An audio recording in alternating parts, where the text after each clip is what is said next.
elikhuluma lapha ngokuvuka noma ngokuzibonakalisa kaJesu. Sibheka ke bazalwane izinto lapha ezimbili ezintathu. Uma uMaria ebona uJesu ekhuluma ethi ngimbonile. Sibheka ke bazalwane uma ezosho lokhu uMaria ethi ngimbonile, iphuma ethuneni uMaria bazalwane. Uma iphuma ethuneni uMaria, ilizwi lenkosi likhuluma ngokuthi bethuneni ekhala. Amen. Bheka ke bazalwane injabulo emva ukukhala. Amen. Amen. Ibheka ukuthi uke wabuzwa nayingilosi yathi ukhalelani. Amen. Ngoba lo azombheka bazalwane uvukile. Kodwa ngoba uMaria wayengazi ukuthi bazalwane noma weshilo wathi uzovuka kodwa wayengazi ukuthi uvukile. Kodwa uthi kubafundi bakaJesu uthi ngimbonile. Akakhuluma into eziningi kodwa uthi ngimbonile. Ngibheka ke bazalwane indaba yabafundi uma lithi izwi lenkosi babevalile eminyango behleli ngaphakathi ngoba babesaba. Yabheka ke inhliziyo yami indaba yokwesaba. Uke wathi umhlabelelo ngelanga sinovalo wathi siyesaba ngoba singethembe lutho. Ngibheka ke bazalwane indaba yokwesaba.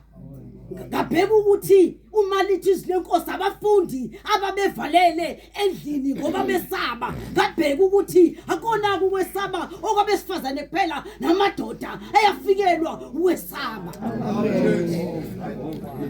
Kodwa uma uJesu ezofika webazalwane besasaba benjalo ezoma phambi kwabo uthi befika athi ukuthula. Ngibheka umuntu osabayo. Ngibheka umuntu osenkingeni. Ngibheka isimo okusona namanje obheka ukuthi luyakushaya lovalo, ubheka uthi kodwa lento izolunga kanjani. Kodwa uJesu ubonakala evela kuleso simo. Ngoba uJesu umuntu ongena emoyeni. uJesu bazalwane uyangenelela izimeni zonke. Uyangenelela kuzo zonke izinto. Uma abafundi bazalwane besaba amaJuda, ngiyabheka nje ukuthi uma uJesu ezofika kubona ngalowo mzuzu wokusaba azothi kodwa ukuthula. Ngibheka uJesu ke bazalwane othulisa izinto. Othi lapho efika kunenxokozelo kodwa bese ethi ukuthula. Kwangathi ukufika kuleli izwe esikulona, kwangathi ukufika kulabazalwane balesi sikhathi, abazalwane abangenakho ukuthula. Kodwa azofika uJesu ngalo mzuzu besaxokozela bebanga nezikhundla athi ukuthula. ngoba sisemhlabeni webazalwane noma sesikholiwe kodwa sinengcongozelo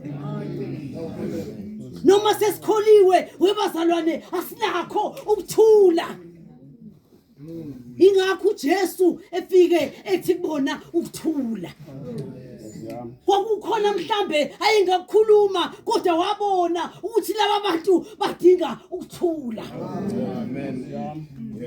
namhlanje ekseni sisekhala kanduli mhlambe nawe uyakudinga ukuthula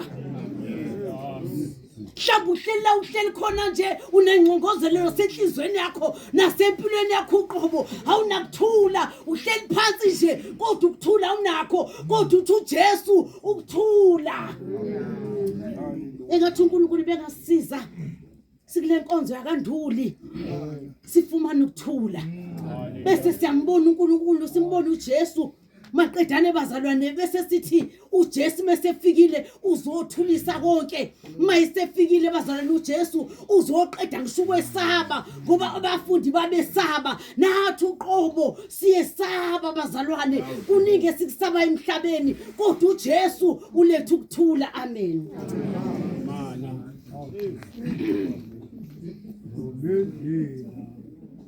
Yenzime khopho